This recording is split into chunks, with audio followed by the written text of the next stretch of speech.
Welcome, welcome, welcome, welcome. I'm Dr. Arnold Nerenberg. I've been a clinical psychologist, licensed to practice in the state of California since 1974. I like to say I've been licensed to walk upon this earth since 1941. So I've been here a while. I've seen a few things in my time and been in practice for over 47 years. So I'm truly happy to be here with you and to be able to present to you insights, lessons, and inspirations of a lifetime. The title of today's presentation is Achieving a Powerful Non-Political Activism. Achieving a powerful non-political activism, bringing honor to yourself, to your loved ones, and to the world. So we're not talking about any kind of political activism, but it's more of a psychological, spiritual activism. We have the system of honor, the 4 commandments of honor. I'm defining honor as loyalty to your highest constructive values, as enshrined in the 4 commandments of honor, while striving to cause no harm physically and emotionally. In the past seminars that we've done on this, we've gone over so many times the commandments of honor. The 2 I want to talk about today are, I'm grateful for the power I gain from hardship, and God, your wish is my only wish. Now, when we talk about activism, it means really doing something with it in a very concrete, specific way. Because this video is also a training for people who are going to be facilitators for these groups on family and world development. So the decisions you make to be truly an activist, it has to have very concrete, specific results. It's not just saying, I'm going to use honor to improve my life. I'm going to use honor to be a better person. That's all good, but it's not specific. This is what I'm going to do. Boom, boom, boom. And I'm going to go over some of that now. So we're going to talk about that. So basically, the first type of activism I want to talk to you about is internal activism, intra-psychic activism, internally. Being an activist with respect to your own psyches. Being an activist with respect to your own psyches. Let's say somebody says something to you don't like, really makes you angry. So you go, oh, this person said this to me before, it's insulting me. How dare him say it? I just want to tell him off or slap him. So first step, you're aware you're getting angry. You're aware you're getting angry. Now, in the path of honor, we want to do what's the most honorable thing to think, say, and do. We don't really want to go that route. We want to deal with it honorably. Not to be a marshmallow or a doormat, but we want to deal with it honorably. So we're not going to fight that feeling. We're just going to allow. So the first is awareness, and then allowing, or allow it to be. I'm angry, offended, humiliated, hurt. That's real. No denial. So awareness, then allowing, and then activation, which is activism. So we then command the honor within us to rise in a consciousness and manifest in thought, word, and action. So in that case, it could be something like, I wish you well. So you think to yourself, I wish you well. Awareness, allowing, actively commanding the honor within us to come up. The thought comes, I wish you well. You're saying to yourself. So there's the activism. You weren't just a victim of the thoughts, the angers that came into you. You were an activist. You said, I'm not going to just settle for being angry. I wish him well. Now, so then you allow that to be. You go back to I allow myself to wish him well and allow myself to be angry. See, there's no conflict. It's what I call balancing. You're angry, you're offended, you felt hurt, you felt humiliated. That's real. But you're not responsible for those thoughts. The thoughts that pop in your mind do not define who you are. That's based on your family upbringing, societal norms, your genetics. You have no responsibility for that. But then by activating, by commanding the honor within you to arise, you're saying, I take responsibility for this. I co-create my own reality. I co-create my own reality, which is one of the other commandments of honor. I take full responsibility for co-creating my reality and my problems. So you're co-creating. You say, I wish you well. And you're allowing both to be. It's a balance. So angry at him, and I wish him well. The negative feeling, the anger, just to be clear, is far more powerful. But you're not responsible for that. You're wishing him well. Now what happens with that, when you always do that kind of internal activism, being an activist, and you're doing the balancing, you'll get angry less often, and when it does come, it'll be less duration and less intensity. You're not feeding the anger, you're wishing the person well. So there you saw activism, internal activism. And you can see it's not political. It's not a political activism, dealing with yourself. Now, then you want to find a way to bring that to your loved ones. You can bring that to your loved ones. You can tell your loved ones, you can show them this video. You can share this with them, talk to them about just what I've said to you. You can make that decision. You share with them, hey, just allow these angers to come up. You can balance it by this thought, I wish you well, when you get angry. And you bring it to your loved ones. And you can bring it to the world by going on social media and anyway to talk about maybe a situation where you were really angry and how you did deal with it. I hear it all day long from the great people that I see as my patients, who have many victories and conquests. What they all deserve like a Nobel Peace Prize, honestly. And so then you could bring it to your family and you can bring it to the world. So my ways are bringing it to me, bringing it to my loved ones, and then bringing it to the world, because we're going to put this on Facebook or on certain social media and bring it out there. So what we're doing right now is my being an activist, non-political activist. Now I want to talk to you about two cases of activism that are very powerful. One case was one of our patients that actually nurse practitioner Bert, who's in a practice with me. I saw this patient and he was been seeing them for a while now. And he has Lou Gehrig's disease. And the doctor today gave him 2 years to live. He said, get your affairs in order. You have about 2 years to live. Up to then, he was losing control of himself. They misdiagnosed it, but he got a final diagnosis. And so he told nurse practitioner Bert, he said, I'm at peace with this. I feel this is what God wants. I'm happy and I'm at peace. And then he planned out how he's going to dispose his possessions, talking to his wife, going to wait for a while to tell his children. But this is somebody who watches 6 of my videos every week, recites his commandments of honor. So, God, your wish is my only wish. So I really think that this is what God wants. Now, when Bert he felt very sad and compassionate, but he felt very respectful. We both, wow, really respect this man. Wow.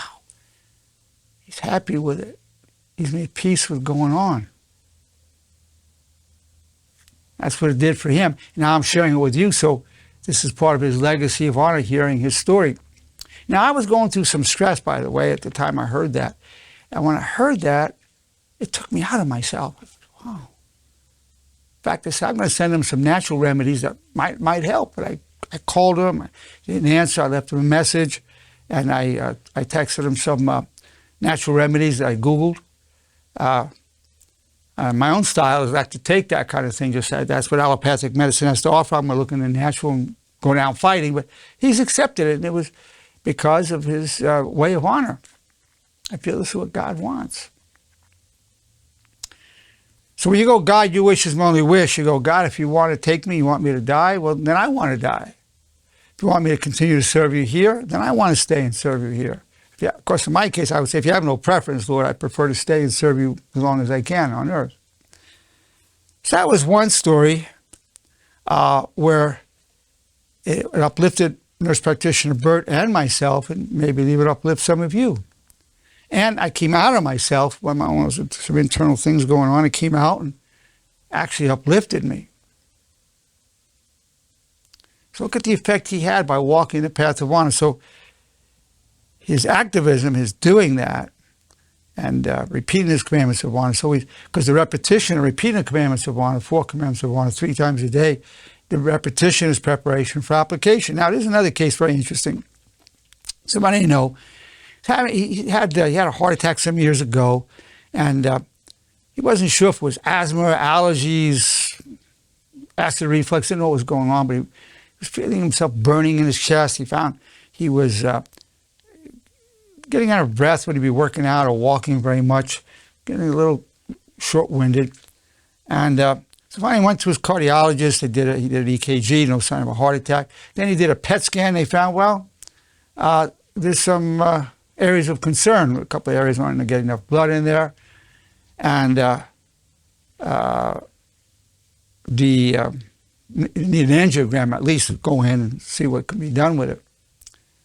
So he said he was very, not knowing what it was. You know, a lot of times with medical situation or any situation, the uncertainty really is disturbing. So he felt pretty disturbed even reading the results from his PET scan. And then he was repeating his commandments of honor. He said, I intend to come back much stronger than ever, which is a derivative of I'm grateful for the power gained from hardship. I intend to come back much stronger than ever, God willing. And another one, which is another derivative, God, I'm extremely grateful for the magnificent, wonderful gift of trials and tribulations of a medical nature that bring me closer to you. So he was repeating that. Was he feeling better doing it? He was not. He was not feeling better doing it. But he kept doing that, kept calling upon the commandments of honor, the derivatives of honor,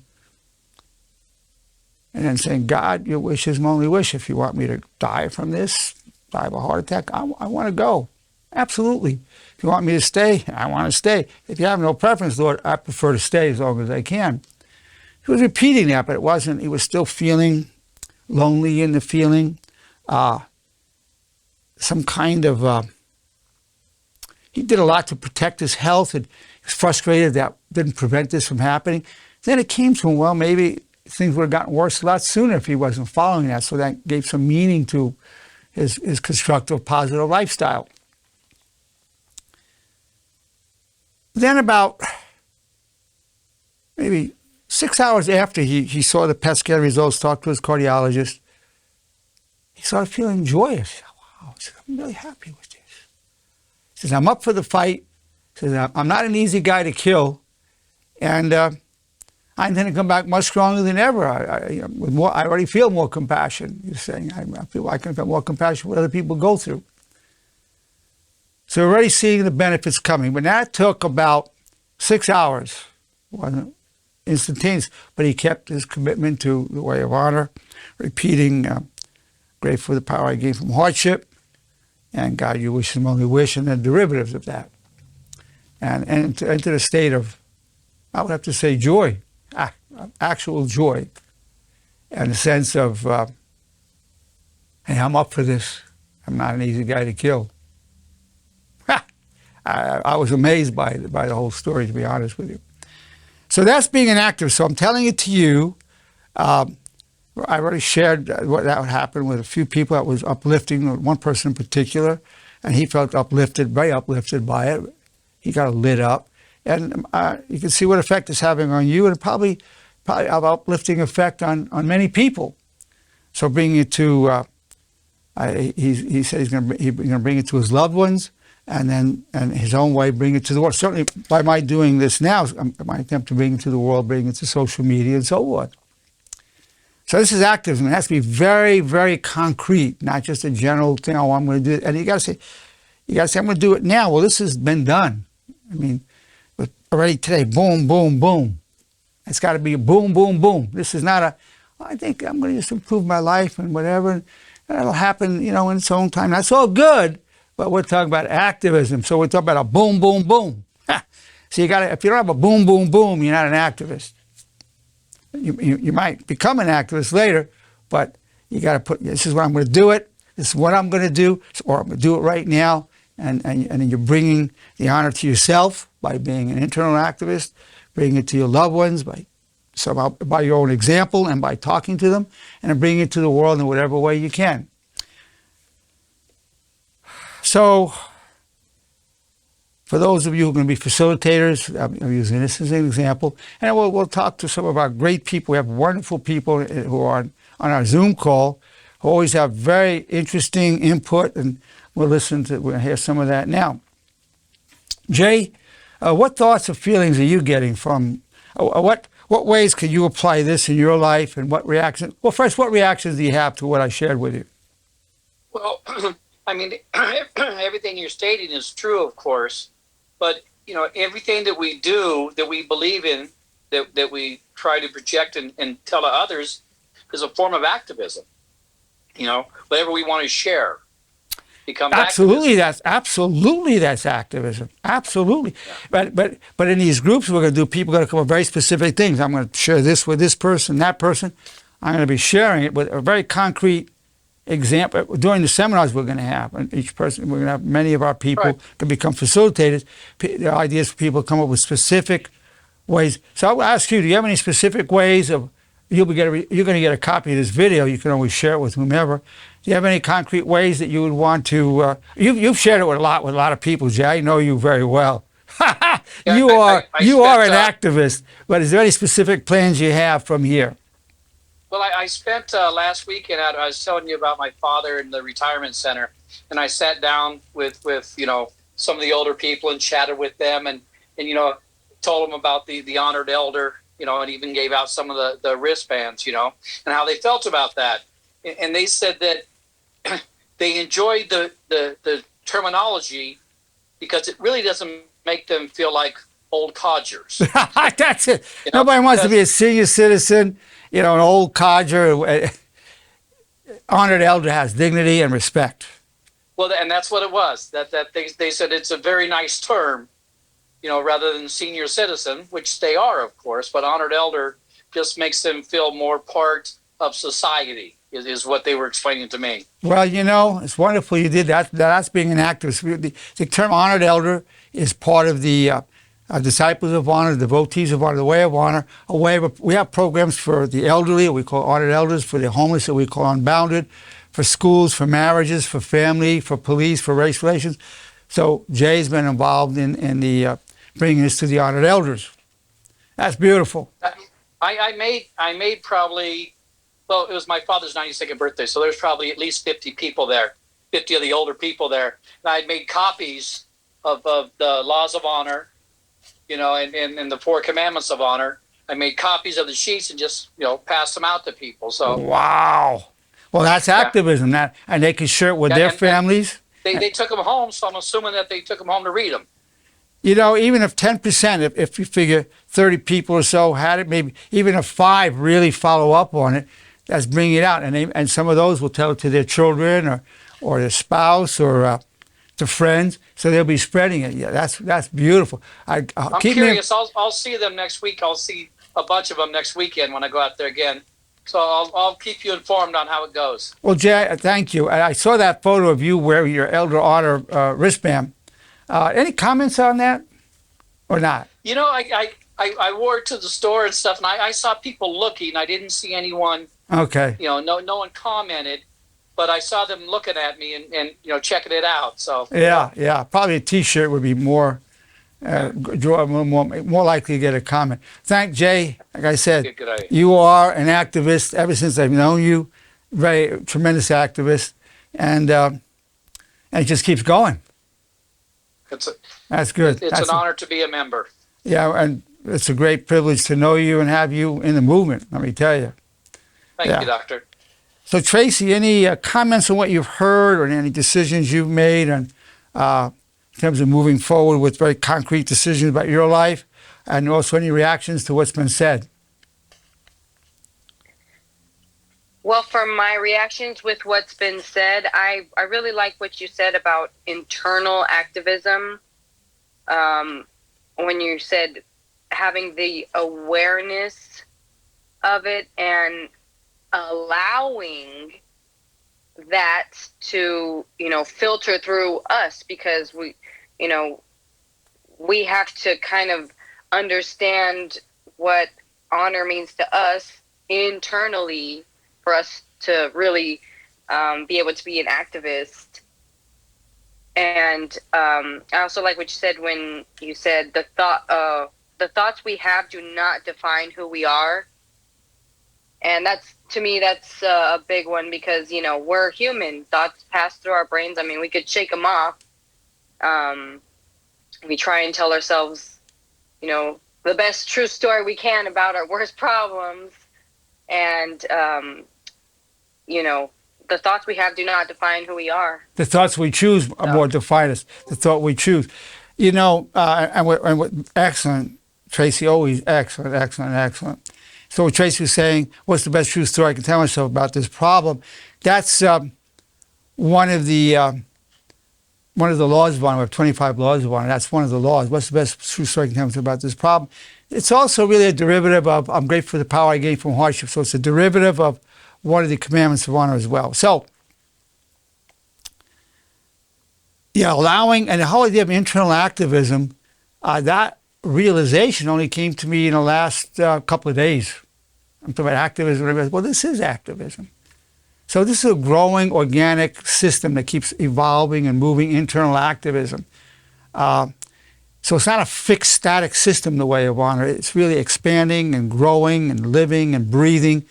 And a lot of it depends, you know, on my own understanding keeps growing that comes from the Spirit. I mean, I don't originate these thoughts, not by any means at all. I did not really found the honor movement. I'm simply, I mean, the Holy Spirit found it. I'm simply a proclaimer, guide, initiator, and Tracy is the first sustainer. Anything else, Tracy? What about in your own life? Is there anything you want to resolve to apply towards loved ones, the world, or internally? Something I want to resolve to apply to myself and the world. If you have anything you want to resolve, say, I'm going to do this for myself as an internal activist, or bring this to my loved ones, my father, my mother, my brother, whomever, to bring it to my loved ones, or this is something I want to bring to the world. I mean, I know you're going to be a facilitator. You're going to have it going soon. That's something you're going to be bringing to the world, right? Being a facilitator. And some of the other people listening now will eventually become facilitators. So, yeah. As far as person to person, the best way I've been doing it is just catching people as I'm on the journey. People that are, you know, feeling like they're sort of drowning. I have a lot of students that feel like they're going through hardships, and just little things can help them. Saying little things, just, you know, feel grateful for the power you're going to gain from this, from the power you're going to gain from this hardship, and whatever it is or whoever it is, I wish you well. And these little things, they help a lot of the students and whoever's around. If there's even instructors around, they kind of hear it and sort of go, that was an interesting comment. You know, so that's the way I bring it to people face to face. And people recognize truth. They recognize sincerity. They recognize truth. You've always been a truth speaker. Anyway, Tracy, you've always been that's nothing new for you, but it's just different truths that you're spouting. You put up. You're always was straight up and saying it like it is. So now you're doing it. And of course, the way of communicating as disciples of honor and the way of honor is respectfully, real manner. And I know how committed you are to that way of expression. You've shared with me many things that came into your mind, but what you said was consistent with the way of honor. You've shown a lot of restraint. A lot of discipline, self-discipline. I know you. I know what you do internally. And it's great. You know, I respect you. I have tremendous respect for that, for your journey. Thank you, because internally, it's a battle. It's a battle internally when you want to, you know, say things in the most honorable way without feeling like you're just tearing someone apart, and then after that, you kind of feel torn also when you come out and say something in I guess a dishonorable way, or, you know, where it kind of it just lowers the vibration. Very much so.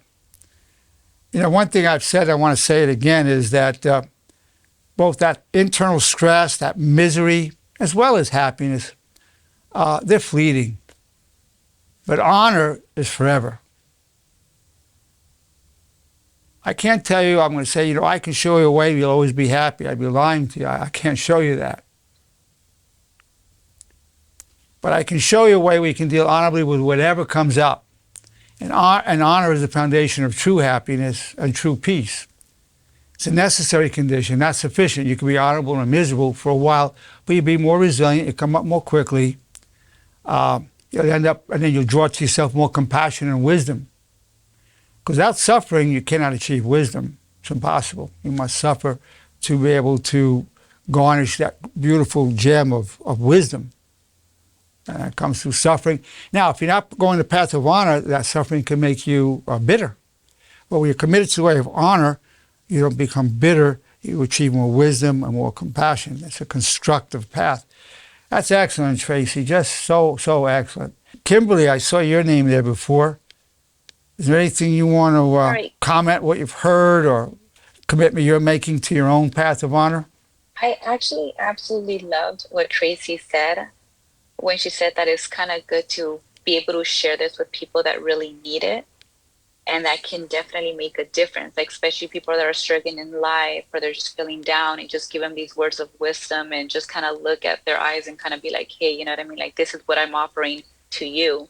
Use this to your advantage, and hopefully it can make an impact like it has, to me and other people that I've, that I've known, like you guys.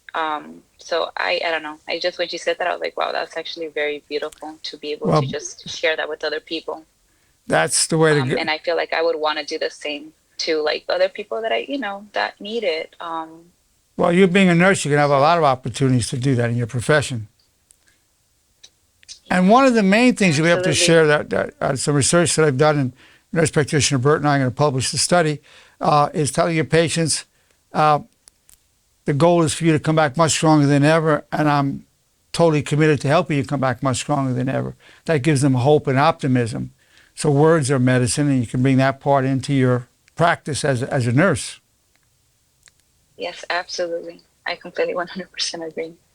Yeah. And those are very strong words. I think I've said it in the past, and I will continue to say it, because it's just when you really listen to them and you really understand what they mean and how you can use them, it can make an impact. Yeah, if I had been that gentleman who was told you have Lou Gehrig's disease is terminally, you've got 2 years and you'll be gone. I mean, I'm sure that was an accurate statement from given his medical knowledge. But imagine for what he said, but I'm totally committed to do all I can to help give you more life and look for ways to improve your situation. I just want, as it stands right now, it's 2 years, but I'm going to do all I can for you. If he just said even that, which I'm sure he didn't, he just said, here's the news, boom. And then the guy believed it, said, okay, I've got 2 years, and 2 years, he'll probably pass away. And he's happy about, knowing now it's resolved, and he's made peace with it, and we respect his journey.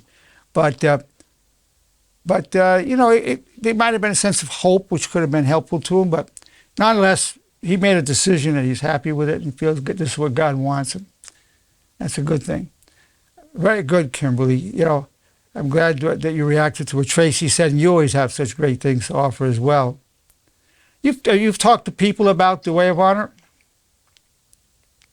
You know what? I just sent a text right now because I meant to do it last time. I just been busy from test to test to test. So I've been up since 3 a.m.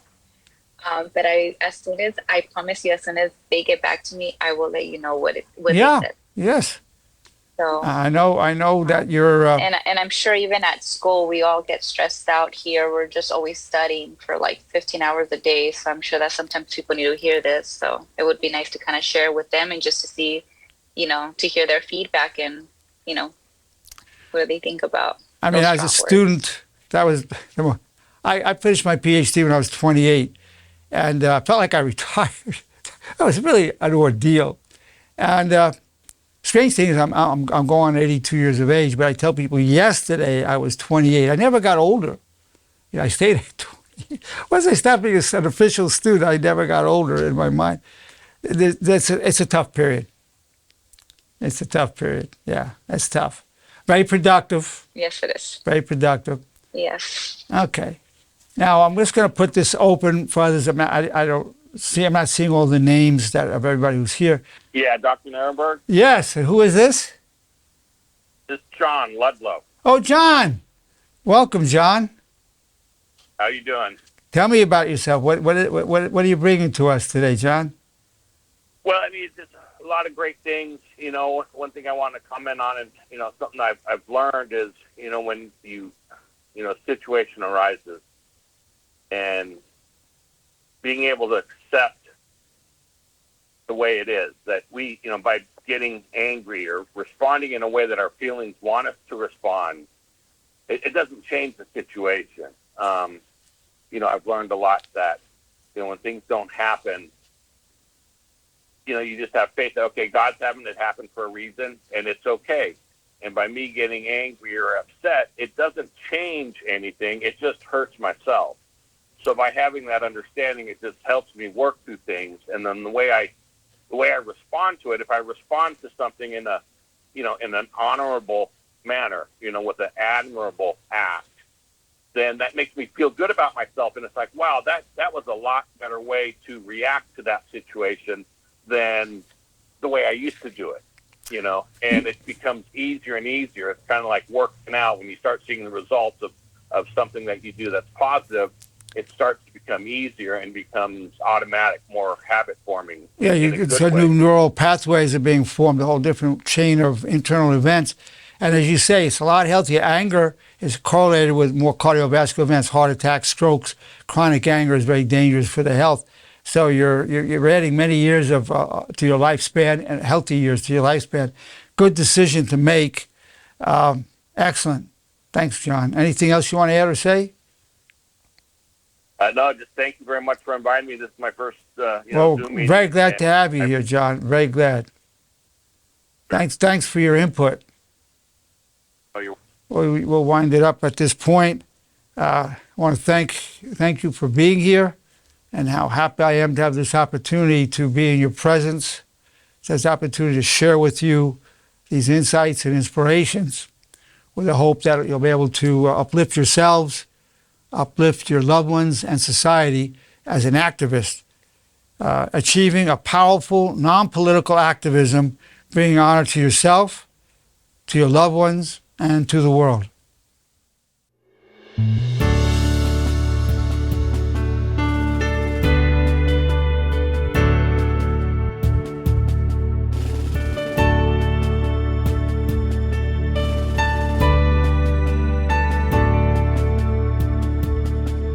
The sea of destiny is in your deepest struggle.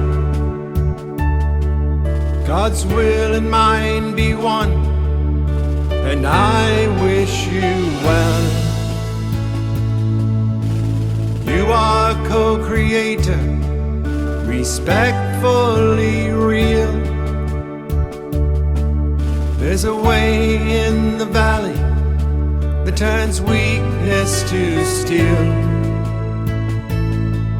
We're known through all eternity, from strife we gain power,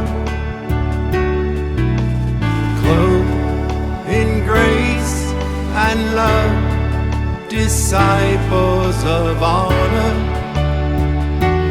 All the days of our lives refuse the way of shame.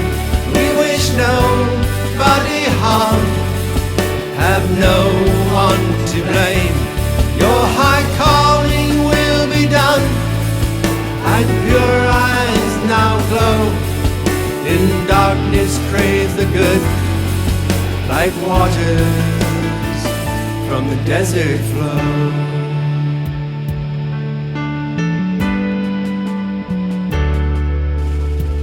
I pledge my love all the days of my life. I pledge my soul to all that is good. I pledge my heart to my brothers and sisters who who I join in the light, leave a legacy of honor.